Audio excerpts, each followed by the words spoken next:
I think that if you can look back on your career, regardless of where you work, and realize that you have formed lifelong lasting friendships with the people that you've worked with, then you've done it right. Because those people will always have your back. They know you always have their back. There's an incredible inherent level of trust that's built there. All of these things are great in a vacuum. They're absolutely awesome in a corporate environment. When you're working with your friends, it does not get any better than that. One, two, three, four.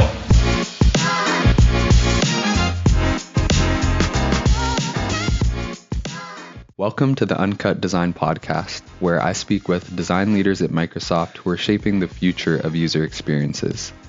In this series, we'll explore their unique approaches, lessons learned, and insights on driving impactful design in an ever-evolving industry.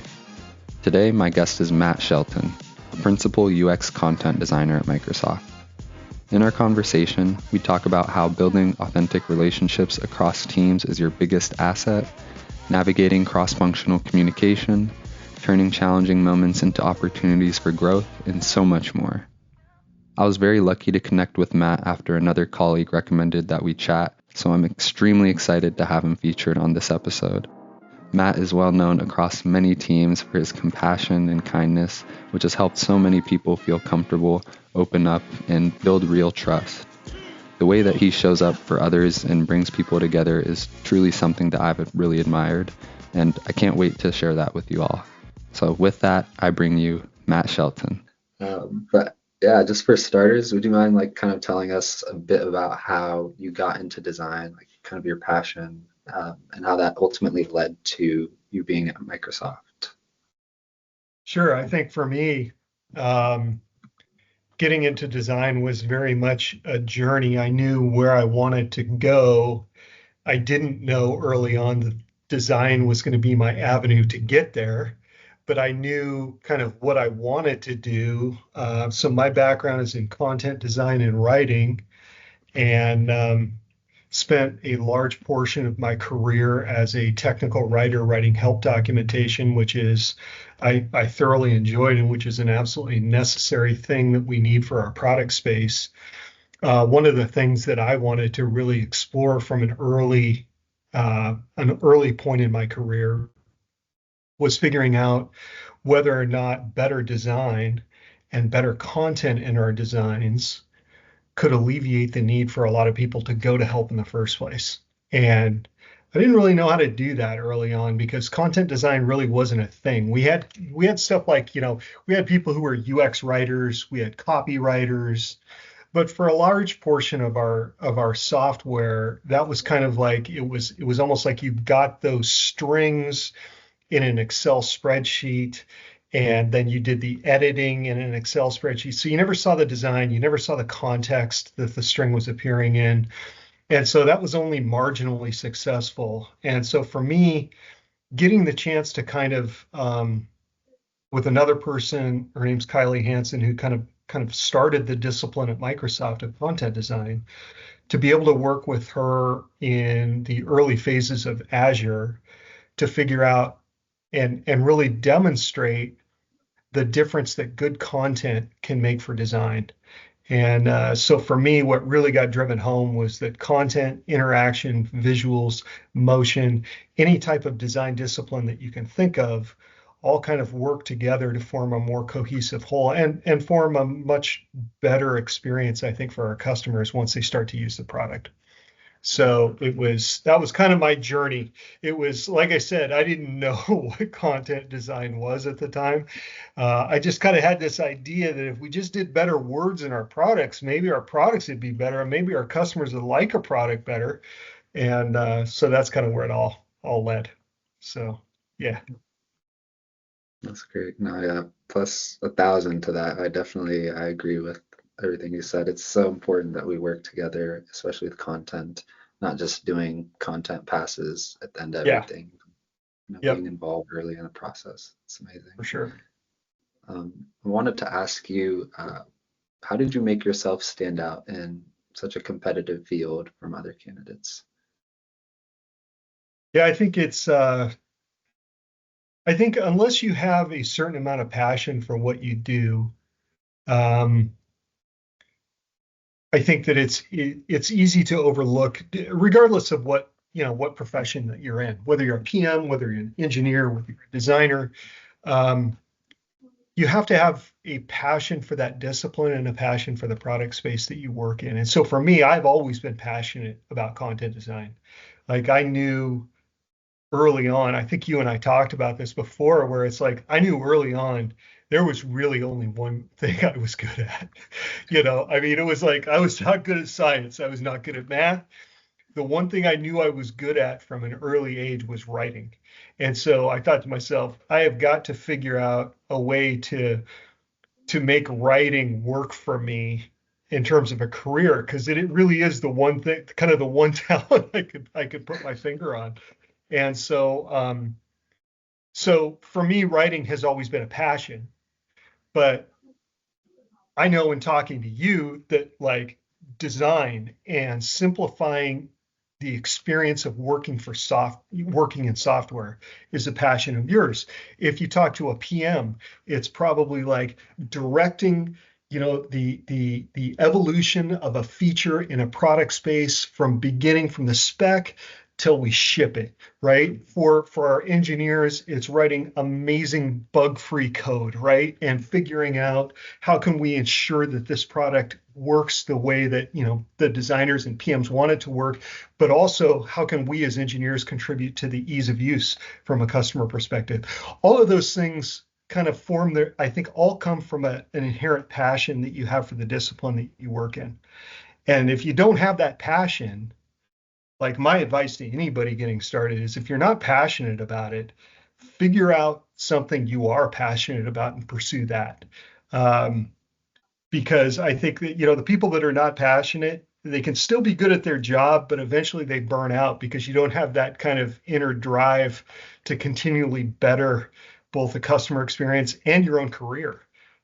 So for me, it's figuring out what am I most excited about, and then figuring out how can I convert that into a career, and how can I make that work for me, because that will definitely come across to people that I work with and to the products that I produce.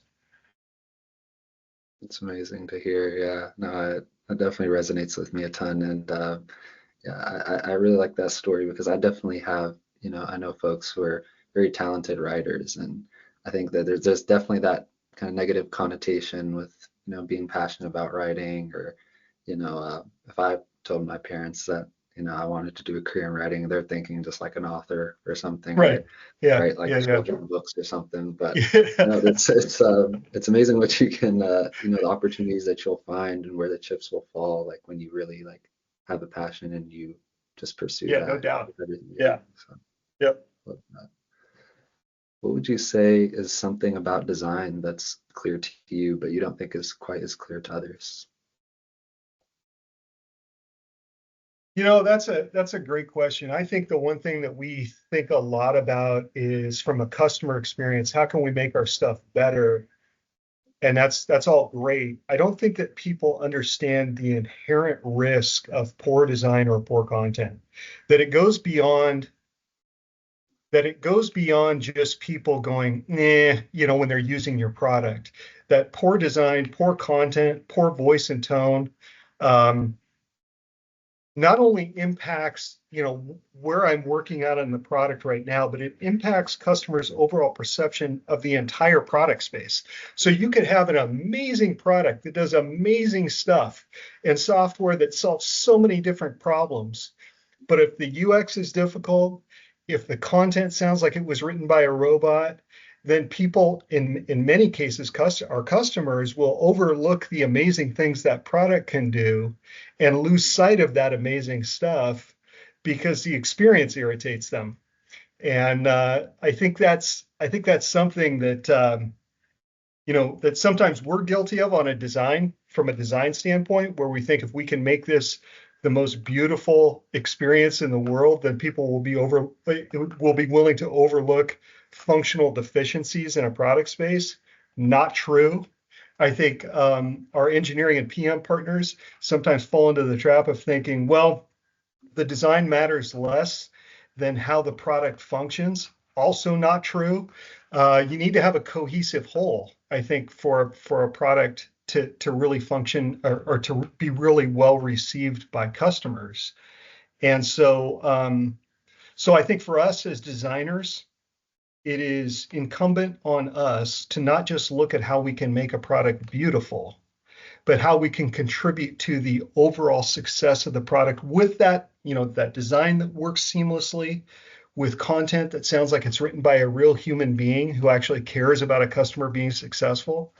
Um, because if we don't do that stuff, like I said earlier, people will equate that to the product as a whole, regardless of how well it works.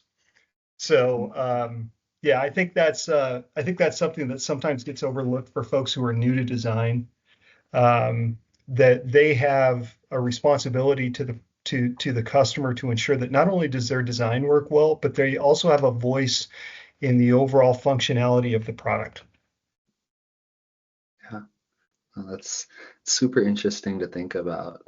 Especially, I think one of the things is like with in being in an extremely competitive space, like computing, for example, um, those things matter a ton because if not, the users pack and ship and go into the next product. And, when you have an extremely differentiated software, it's the first of its kind, which is very rare. You Yep. can afford to kind of cut those corners, but not for long. Yep. Yeah. Yep. People will leave. So Exactly. yeah. Yep. I wanted to ask, what's your approach to building authentic relationships across teams and levels within the company? This is something that I've definitely heard firsthand you've been amazing at. Yeah, I think what it boils down to is at the end of the day, people want to work with people that they like on a personal level.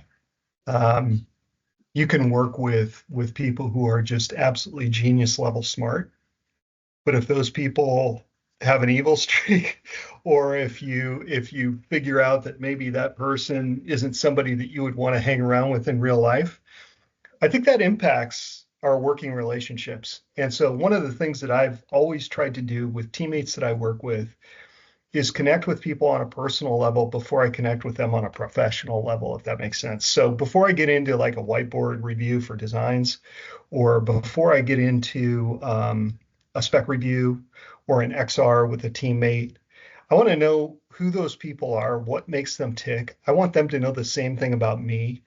Um, I think that if you can look back on your career, regardless of where you work, and realize that you have formed lifelong lasting friendships with the people that you've worked with, then you've done it right. Because those people will always have your back. They know you always have their back. There's an incredible inherent level of trust that's built there. All of these things are great in a vacuum. They're absolutely awesome in a corporate environment. When you're working with your friends, that it does not get any better than that. And so for me, it also, because there's that inherent level of trust, it allows you to be very forthright and very forward with the type of critiques you give someone. So if you were my designer and I was working with you and I was your content designer, um, you and I, if we're friends first, it's very, very easy for me to give you critical pointed feedback on your interaction. Like, Thomas, this is something we need to rethink because I think this experience is broken. If I did that without establishing any sort of a relationship with you, human nature says you're going to look at that and go, what do you know about interaction? I know what I'm doing. Don't tell me my interaction doesn't work. The same thing is true back to me, right? I told you my passion was content. If I don't know somebody and they start talking about my content, right, my stuff, and telling me that my words and my content don't make sense, it's real easy for me to get defensive there. But if I'm working with friends, I know where that's coming from. I know the place that's coming from, and I trust those people. I'm very open to that kind of feedback. And you build this kind of relationship with people that you work with, and the end result is almost always a better end result, a better end product. And the other awesome thing that happens from that is, like I said earlier, is like you build these lifelong friendships with people at the company. Um, I had I had lunch last week with my manager who hired me at Microsoft in 2001, and he and I have kept in touch. I consider him a close personal friend. And I mean, so to me, I use that as an example. Like that's what I want out of my career. That's what I want out of being in a corporate environment, whether that's a small startup or a massive company. I want a circle of friends that I can depend on, that I can trust, that I enjoy working with. So for me to establish those relationships, what I've always tried to do is when I'm working with somebody new is figure out what's important to that person, not at a corporate level, not at work, but what's important to that person on a personal level. And I don't do that like because I'm trying to figure out, how they're wired and how I can manipulate. I do that because I'm going to share the same stuff because I want that personal relationship before we ever build the professional one. And that has worked really, really well for me over the years. And I think it's something that gets lost a lot in kind of the competitive nature of the corporate world right now. It's not a zero sum game. Somebody else doesn't have to lose for me to win. We can all win together, and that's a lot more fun to do with a group of friends. So yeah. Yeah, no, I love to hear that. Yeah, there's definitely this theme of just, being proactive and all of those conversations, reaching out. And that's definitely a big learning of mine through being this at Microsoft and this internship. I think I told you I set a goal before the internship started of meeting, 3 people each week, Yeah. separate from my team. So, I tried to set all those one-on-ones all my team within the first week or two, and then really ask people in those meetings like, hey, who's some people you think I should reach out to, interesting that you work with across different disciplines, and yeah, just build this giant list of people, and then just work your way through it and have just 15-20 minute genuine conversations, and I think people appreciate it. It's I know I'm in my past week being so busy, like it would be nice to have a little 20-minute break and just chat No doubt. about life. Um, and yeah, And you I think that definitely, I'll bet you learn something in every single one of those conversations too, yeah, right? I mean, it's like you're like, oh exactly. wow, that's wild. I've never thought of looking at the world that way is a brand new thing for me. And that's very cool. So I think for some people who are a little more introverted, which we have a lot of in the software business, right? We have a lot of people who are by nature introverted. That can be a little bit more difficult to do. Um, but the great thing about working in software is that if you're introverted, guess what? 80% of the rest of the people are introverted too. So I think it's just making that effort, maybe stepping outside of your comfort zone a little bit to establish those relationships um, is is absolutely key, I think, for a long-term successful career. Yeah, Yeah, no, definitely. And I think you mentioned a very important point of kind of that competitive nature that's kind of inherent to corporate. And I think it's definitely it's better here at Microsoft where it's, people have this notion of it, we're all on the same team and yeah, we're trying to win, reach the same goal together. It's easier to uplift each other on that yeah. road to our goal rather than try to one up others for promotion or whatever it may be. Yeah, that is just like any company we've gone through, I think like hills and valleys in terms of where we've been at from a cultural standpoint. Back in the 2000s, it very much was an encouraged, competitive, um, someone else does have to lose for me to win type of environment. And our culture, I give a ton of credit to Satya because I think our culture, when Satya began to run the company, has completely changed um, to one of being supportive of other people, being open to understanding different viewpoints, understanding that if that person quote unquote wins, we all kind of win as a corporation. That it's not taking something away from me if somebody else does well. So yeah, I think that change has been incredibly positive for our company, and it's definitely different, but different in a good way. Yeah, I totally agree. And I think one thing is it definitely can be difficult, especially joining a new team, whether it be an intern or, a full timer. Um, I think there's always kind of this notion of just being kind of scared to reach out to leadership or, every meeting that you have, it's kind of you're looking into it not really with the same perspective that you would if it's just a peer of yours. So I'm curious, this is something that you've been amazing in your career. So how do you kind of cultivate those strong relationships with leadership?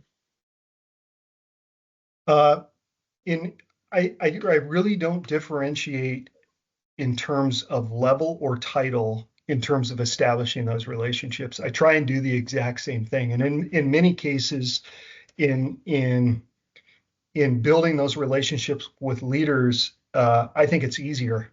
The reason I think it's easier is because, especially when you get somebody up at a GM or CVP level, a lot of times they don't have that connection with all of us little ICs, right? I mean, they talk to the people that they talk to, the people they're in meetings with, for the most part, are other LT level folks.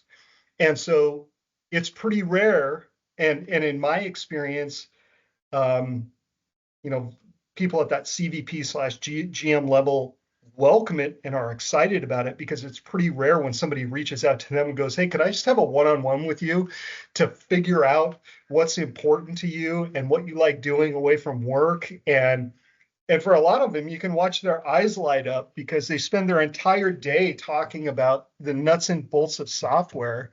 And to be able to sit down with somebody who is, kind of boots on the ground and just talk about what's important from a personal standpoint and what are your goals and where do you see yourself heading at this company, um, is huge. So I think you can apply some of the same stuff to building peer relationships as you can to building relationships with leadership.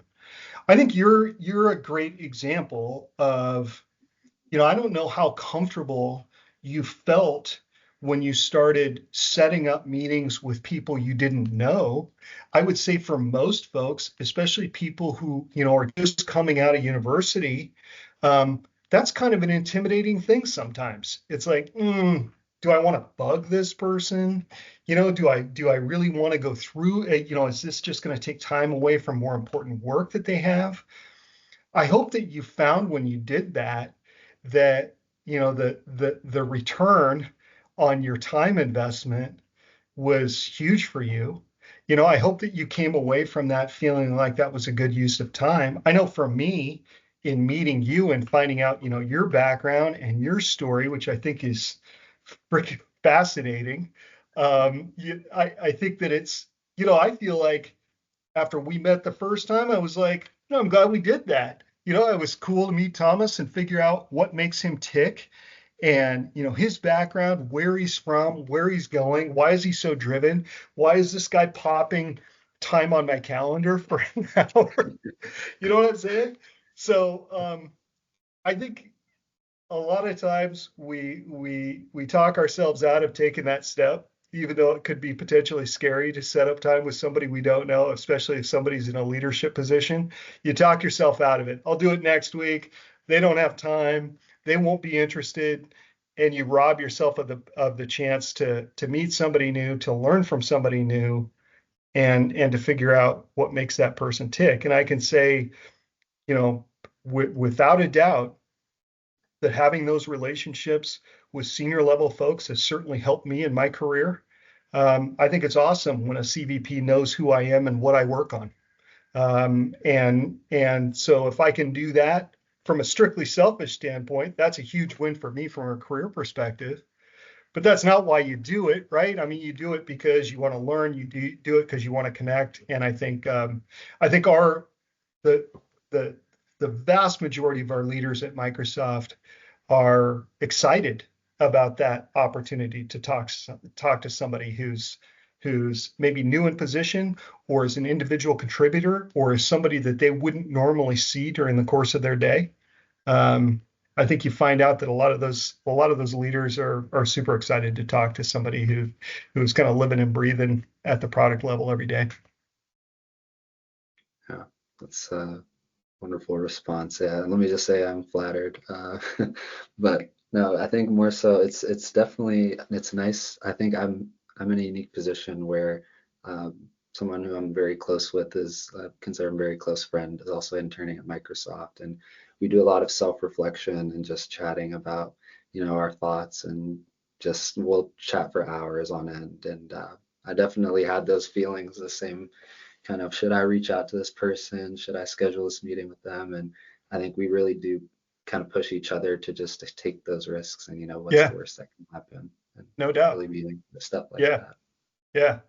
Which is why, 15, 20 years down the line, Thomas, when you're a VP at some software company and you've got an intern who you're like, who is this person putting time on my calendar? You're gonna be like, aha, yeah, this is.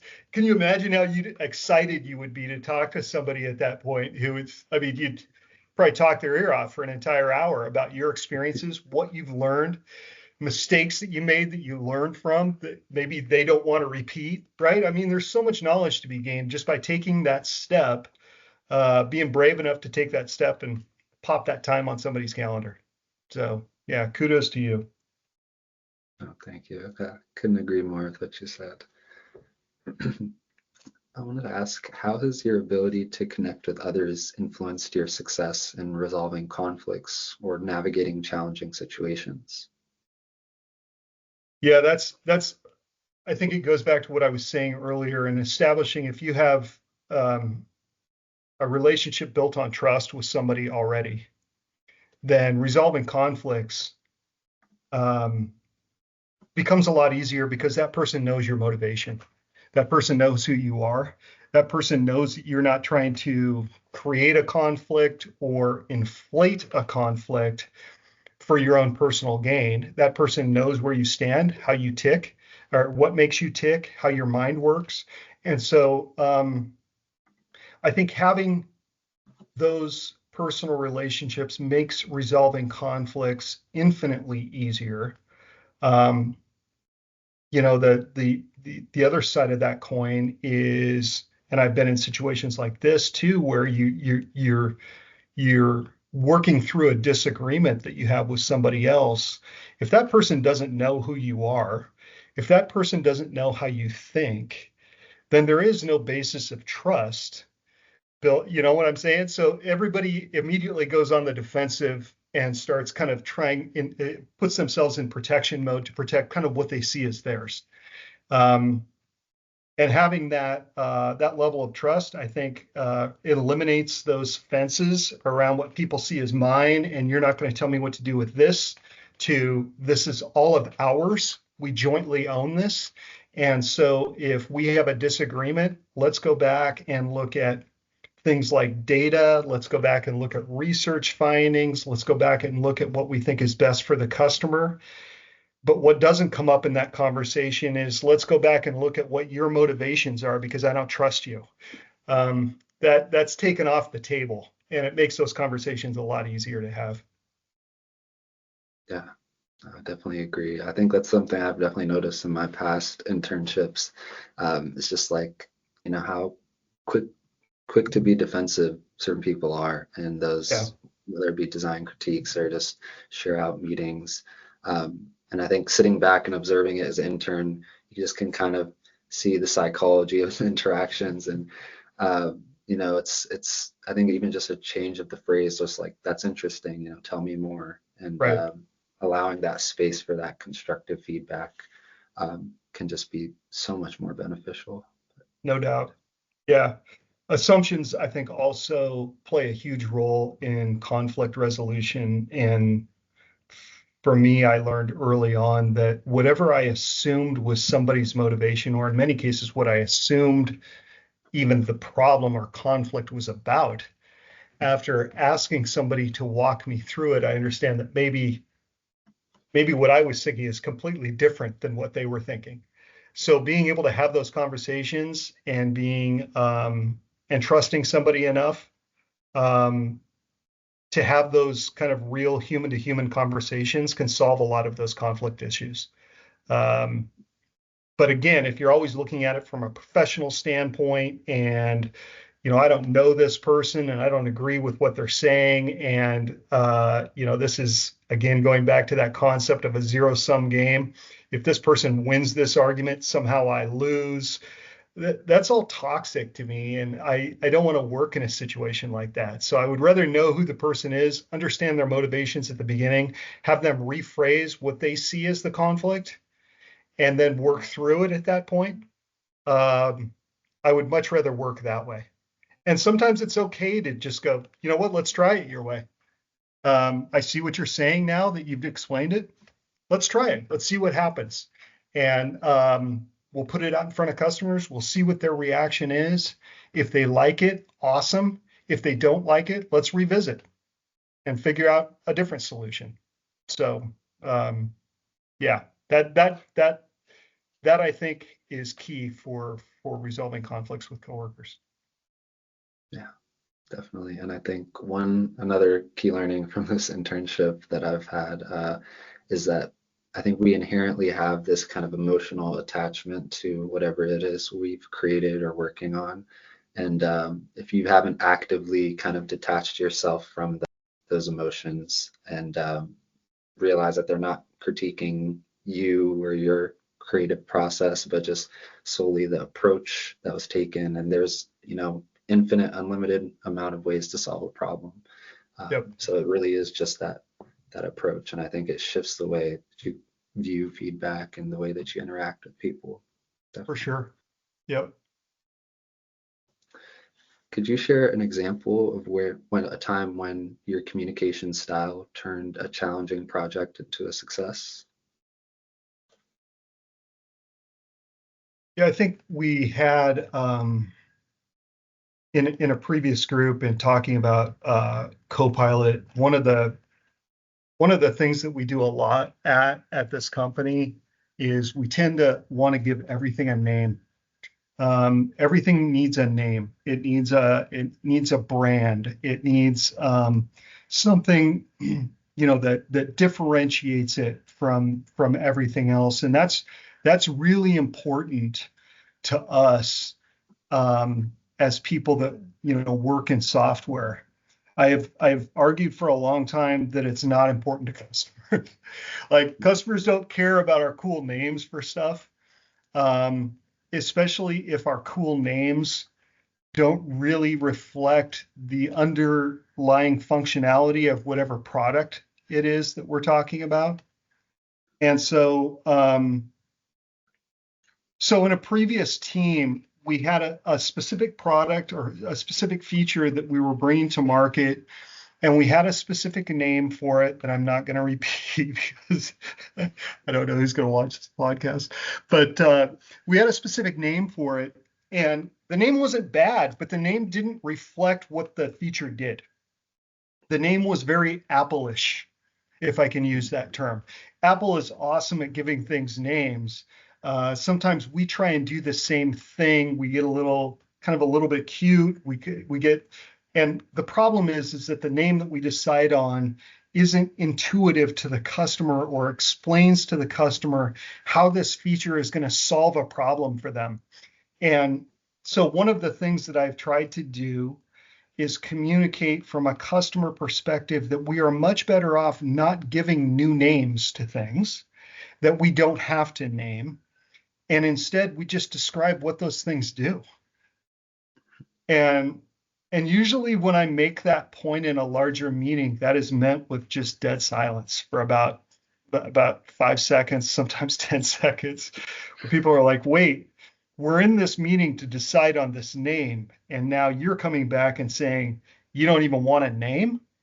And so that can be a different way of thinking about software, but I'm absolutely convinced that for a large portion of our customer base, they would much rather know what something does, the problem that it solves for them, than to have to learn what something is called, do the investigation for themselves, and figure out for themselves whether or not it solves a problem for them. So by thinking more like the customer, I think we can go that direction. So in answer to your question, what I have tried to do in situations like that, where we're talking about branding, naming, or adding new terminology, is to communicate, to be that, and it gets so cliched and overused, this phrase does, but to be that kind of voice of the customer, to kind of take a customer's viewpoint and say, why do we need this name? Because I, as a customer, won't get this. I want to know what this means. I won't know how it works for me. Um, I know I'm beating a dead horse here, but that's a lot easier to have those conversations again if there's a level of trust already built up with the people that you work with, right? You're not just somebody, who nobody's ever met before saying we don't want this name that everybody's really excited about. I don't think we should use it. If people know who you are from either a design or a content or a PM or an engineering standpoint, they're much more likely to listen to what you're saying because they know where it's coming from. So the end result in that situation was that we didn't end up giving it a name. Instead, we just described what it did. And not a single customer has come back and said, boy, I wish that had a cool name that I didn't understand. I wish you guys had got out on a limb and given it this cute name that I really wouldn't have known what it meant, because that would be really cool. A single customer has come back and said that. Instead, I know that we were successful because people haven't complained. People have talked about this feature and said it works awesome. And people who are thinking about whether or not to use it know immediately, based on how we describe it, whether or not it solves a problem for them or not. So I think again, having that level of trust and being able to communicate from a customer standpoint, from a customer viewpoint, is key. Yep. Oh, I love that. You definitely have an eye for those situations, that's been developed over time. So it's great to hear. But I'm curious because I'd assume that you're in situations like that often, right, where there's kind of these group either reviews or kind of critiques, and where you're not quite familiar or haven't met everybody in those meetings. So is there any like strategies that you use to kind of ensure open communication, that you can give critical feedback and they feel comfortable giving that as well? It's yeah, it's stuff that I learned in second grade, honestly. Don't interrupt people. Treat people with respect. If somebody is making a point, don't talk over them.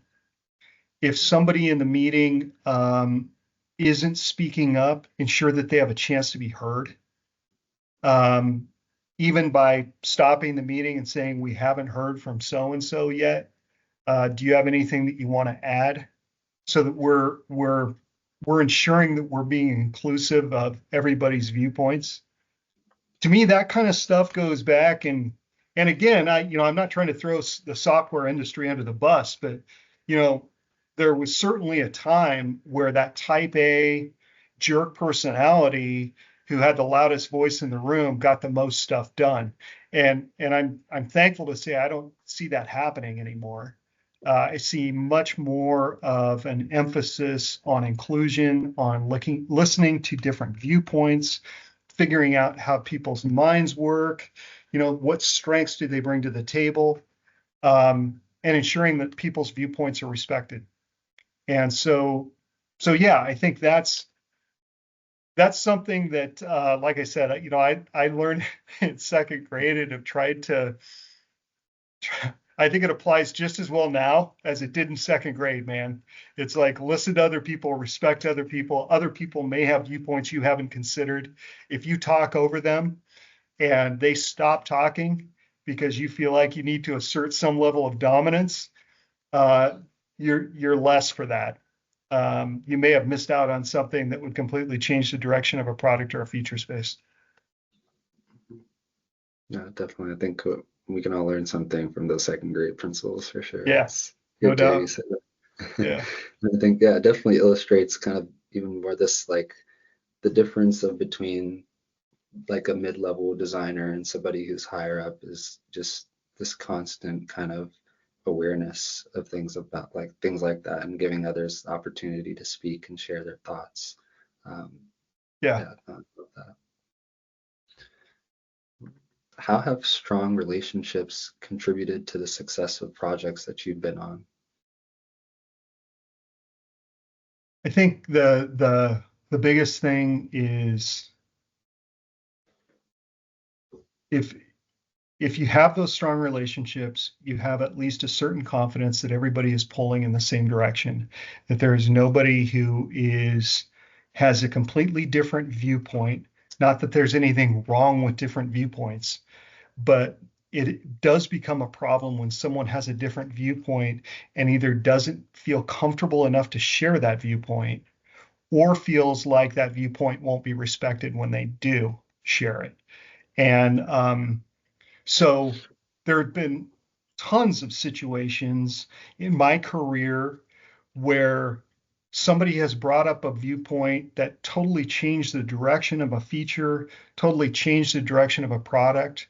And it was a viewpoint that a lot of people weren't aware of, hadn't considered, but because that person had felt comfortable enough to bring up that contrasting viewpoint, we ended up shipping product that was a much better customer experience in the end. And so without that, I think you miss out on a lot of people who maybe don't feel comfortable or don't feel like it's a safe space to go, I disagree with the direction we're going here, and here's why. That takes a lot of bravery sometimes to do that, especially if you're coming in somewhat new to a product space that's more well established, right? It can be a lot more intimidating if you are quote unquote just an intern, right? And you're coming into meetings and you're like, should I speak up? Should I not speak up? Um, I am a firm believer that our interns, our new college graduates, are some of our most valuable employees because they do not have this kind of flock mentality of, they haven't worked in a product space long enough to develop groupthink. And so they're coming in with a brand new view on a product space. And so for our younger designers, younger PMs, younger engineers, younger writers, I think it's imperative that those people feel comfortable enough to bring up, some cases it's hard to do, but to bring up dissenting opinions and to say, or to just question, why do we do it this way? Um, so many times people have brought up, why do we do it this way? And again, there's dead silence because everybody's kind of forgotten why we do it this way. It's just kind of the way we've always done it. And maybe we should rethink this. So, but that's really difficult to do if you don't have those personal relationships built up already to the point where people can feel comfortable enough to bring up those dissenting opinions or to bring up the why do we do this way question. Um, so yeah, I think that's one of the biggest, and it all goes back to what I was saying earlier about trust, right? I mean, I trust, um, and I would hope that you would trust if you were in a meeting with me, that if you said, Matt, why are we doing it this way? That I wouldn't go, uh, nobody listen to Thomas because what he thinks about our product direction doesn't mean anything, right? Like you would know I'm never going to destroy your opinion. I'm going to go, tell me more about that. What are you thinking? What if we don't go this way, can you think of an alternative? What feels broken to you about this? Asking kind of those probing questions, not because I'm trying to put you on the spot, but because I genuinely want to know what you're thinking and what you can bring to the table. Yeah, no, I love that response. It's yeah, it just reminds me like I've been reading this book. I believe it's called Creative Selection by Ken Kosinda, and it's kind of inside like the Apple Steve Jobs era. And I think a big reason for why they were so successful was because there was such an emphasis on that environment of pushing back, questioning Yeah. things. And I think there was an anecdote of like Steve like physically making rounds around everybody's desk and like pushing hard and like questioning why they're even taking certain approaches, and their mind would Yep. just go blank for a moment, like I didn't think Right. of that. And Right. I think it creates this strong sense of like a shared vision and community, No which doubt. really combats kind of that competitive corporate feeling that's like so common. So I think that Yeah. contributes to success a huge amount. So Yeah. No doubt. that's great. You mentioned that you try to kind of keep your like communication style consistent across all levels, and you don't really try not to even see levels. But I'm curious, have you ever found yourself adapting your communication style when engaging from people with different backgrounds or disciplines? Because I think that's something that definitely people early in career can kind of fall into. Yeah, absolutely. I think without trying to compartmentalize people based on discipline. Um, I know for me, for a lot of the engineers that I work with view the world differently than a lot of the visual designers that I work with, right? I mean, different discipline. Brains typically work a little bit differently. If I'm coding all day long versus if I'm in Figma drawing all day long, those are two those are two awesome skill sets, right? But two things that are pretty different, right?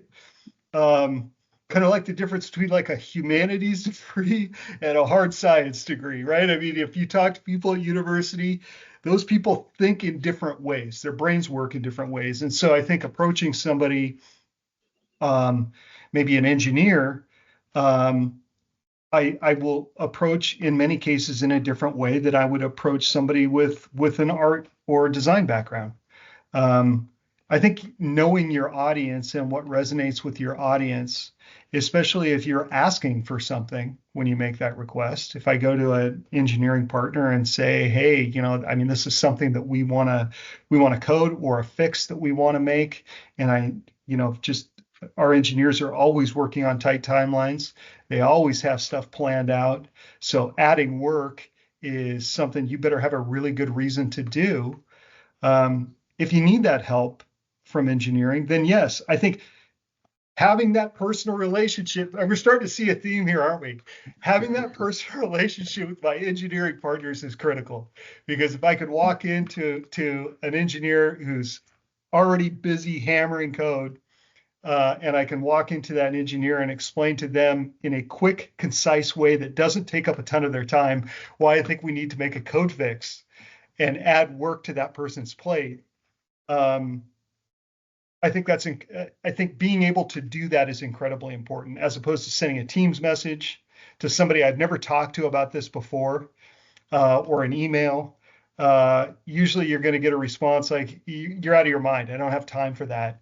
But if that person knows me already and knows my motivations are good, I'm thinking about the customer and I'm thinking why we need to make this change, then then I think they're a lot more receptive. The same thing is true for like I love getting content feedback from engineers because for exactly the same reason, they view the world in many cases different ways.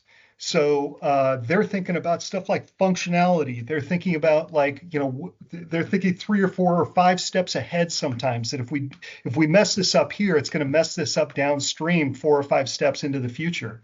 So I love picking their brains. I love getting content feedback in terms of language, like what makes sense to them, because they look at language in many cases in a different way. Um, I may think, boy, that sentence just flows so good, and it just, oh man, it just rolls off the tongue. And I'll talk to, friends of mine in engineering, and they're like, it may flow off the tongue, but it doesn't make any sort of sense from a technical standpoint. So getting that level of feedback is critical for me. But yeah, to your question, yeah, I think that know your audience, be able to read the room. You know what I'm saying? And in some cases, reading the room when you're in a code review and you start talking about what you want to do from a design perspective, maybe not the right time to bring that up. Um, but bringing up what you want to do from a design perspective with your friend who also happens to be an engineer working on the same product space with you, and then they start talking about what they want to do from a code perspective, you'd be amazed how many times those two things come together and converge. So, yeah. yeah, knowing your audience and kind of, it's all about like making people's lives easier at the end of the Yeah. day. Yep. Um, and I found even in my internship, like I've definitely gone back to multiple of those people I set initial get to know yous with, and kind of going back and asking now for like a whiteboarding workshop or just thoughts or feedback from their perspective on a design. It's definitely much easier. You built that kind of rapport, that relationship, and Yeah. it's not just a random name. It's, let me help out like this intern that I kind of enjoyed meeting with. Yeah. No doubt. I think the other thing too that gets overlooked a lot is publicly acknowledging the good work that your peers do. Um, and I don't think we do that enough. Um, if you're working with a PM who has envisioned a feature, has spec'd a feature, and you're working with that person, and you know the stress level that our PMs are under to get stuff shipped in time for a conference, for example, and you know the hours they put in. Publicly acknowledging the work that people do, the great work that we get done here, is something that just, I can't tell you how much that means to people, that they understand that you understand the blood, sweat, and tears that they have invested in this. So calling people out, giving people kudos, giving people props in meetings, just saying, even if it's something as simple as, um, I worked with Thomas on this design, and this was something that I know he, worked over the weekend on to ensure that we've got it here for this meeting. So I just want to give him props for the work that he did. And I'm super excited to walk through this with him. I mean, you think about that. You may have worked all weekend on that. You may have been pissed at having to work all weekend on that and, wondering, why can't I have a normal job where I could go out with my friends on the weekend? But one small piece of acknowledgement all of a sudden made your whole weekend worth it, especially if I'm giving you that acknowledgement in front of various members of our leadership team during that meeting. Yeah.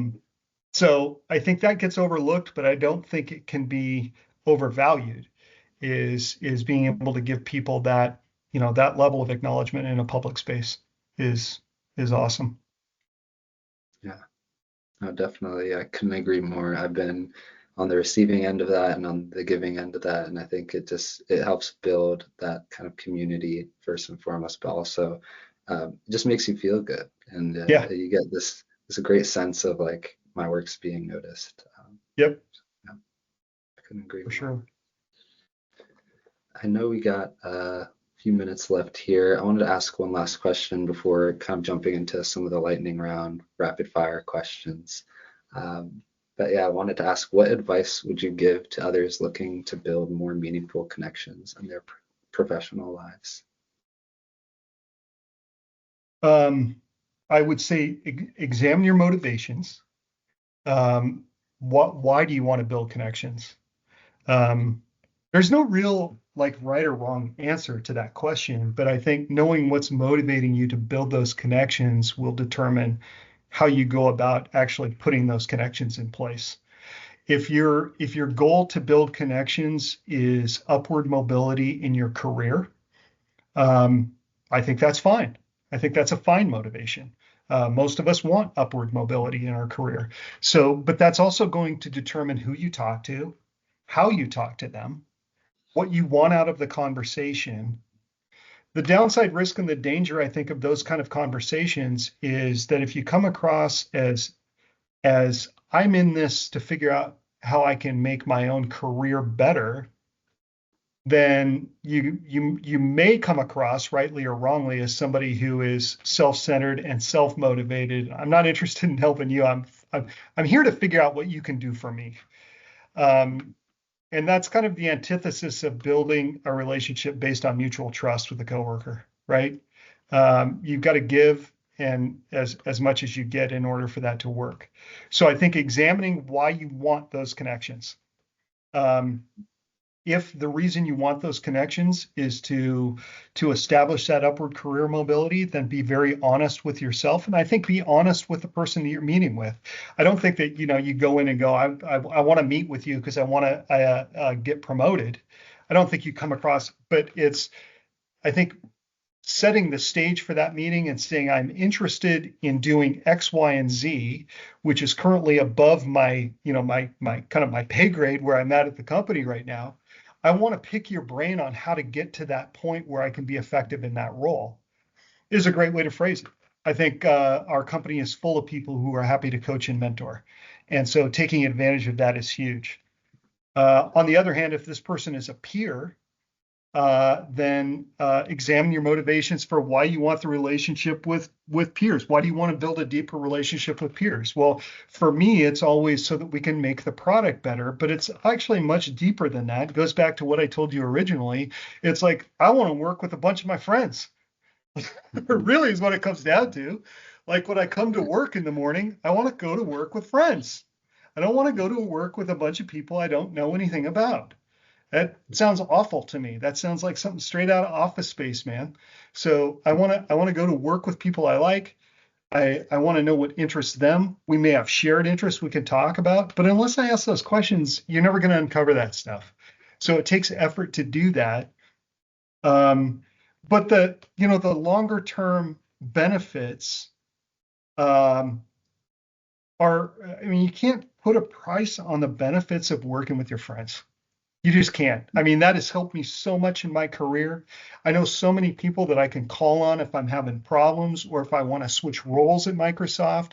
I know people I can call on who I trust implicitly, and I know are going to give me feedback and advice based on what they feel is best for me. And they know that they can do the same thing with me. That's a really cool position to be in. And that is kind of the basis of why I think it's so critical that people take the time to form those relationships, because working with your friends it just does not get any better than that, especially if you can work on cool stuff. You know what I mean? Yeah. So yeah, yeah, Definitely, yeah. It's all about the people at the end of the day. That's what yeah, makes a company. That's what makes this environment. So I love yep. that.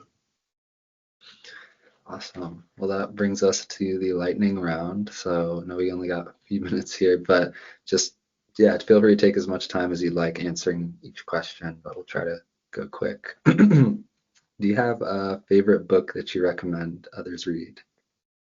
Oh, favorite book. Um, so I could throw some BS out and like have some sort of like a very corporate friendly answer. I'm not going to have a corporate friend. I'm super into to sci-fi. I'm super into a subcategory of sci-fi that is kind of widely referred to as like grimdark sci-fi. So there's a succession of novels by an author named Joe Abercrombie. The first trilogy is called the First Law series. Um, it is it's one of those books, I'm sure you know the same thing. It's one of those books when you read it, you feel like it was written for you. And Yeah. I listen to I'm not a huge audiobook listener, but the audiobook and the narration is done by a guy by the name of Stephen Pacey, does the audio, and it is, yeah, for me, it's just the best thing I have ever read/heard. And so I've gone through there's multiple series, some standalone books. I've gone through them 3 or 4 different times because I can't get enough. So yeah, so I'm actually going through one of those books again right now for like the fourth time. Um, Yeah. so yeah, yeah, That's great. I'm getting more into audiobooks now, so I'll definitely have to check that out. Love yeah, that. yeah. What's a show or movie that you've fallen in love with recently? I'm a huge that's this is also timely. I'm a huge Vince Vaughn fan. And so Vince Vaughn has a show out called Bad Monkey. And I'm loving it. I think 5 or 6, maybe 5 or 6 episodes, maybe 5 episodes in. I'm not positive. Um, but that's awesome. been a great show. And if you like Vince Vaughn, it's an awesome show. Yeah. Awesome. What's a product that you've discovered recently that has impressed you? Can be physical or mobile app, web app. Discovered recently that has impressed me. Okay, so the product that I was on, I've always used Apple products. I've always had an iPhone. I finally broke down and bought a set of AirPod Pros after having corded headphones forever.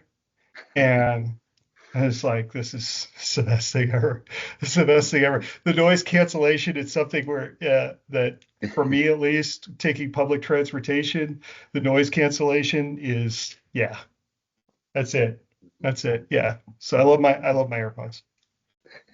Yeah, they're great. They've gotten a lot better over the years too, so Yeah. I'm glad Yeah. you got them. Yeah.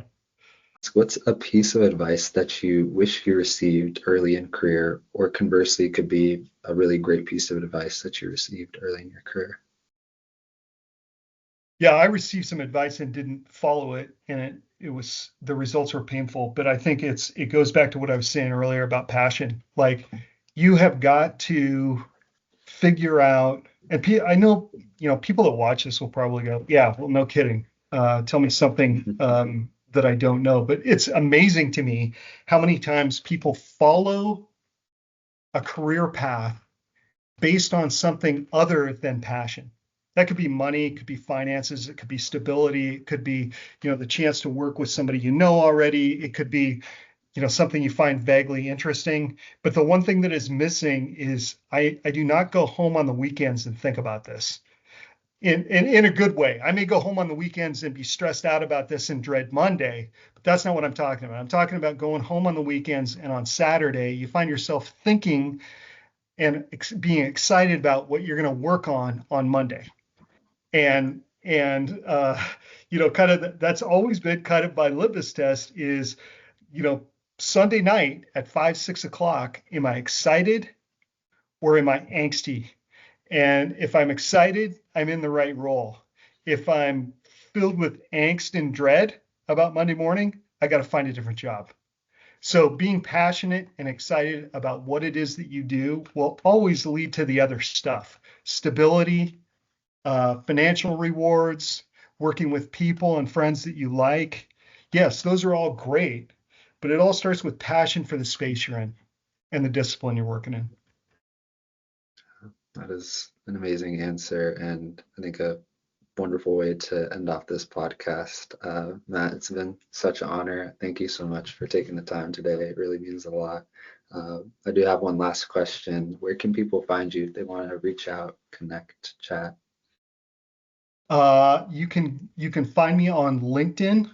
If you just type in Matt Shelton Microsoft, yeah, you can find me on LinkedIn. Great way to connect.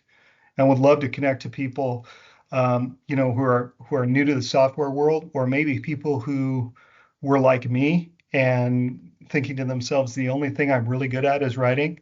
What am I going to do with this?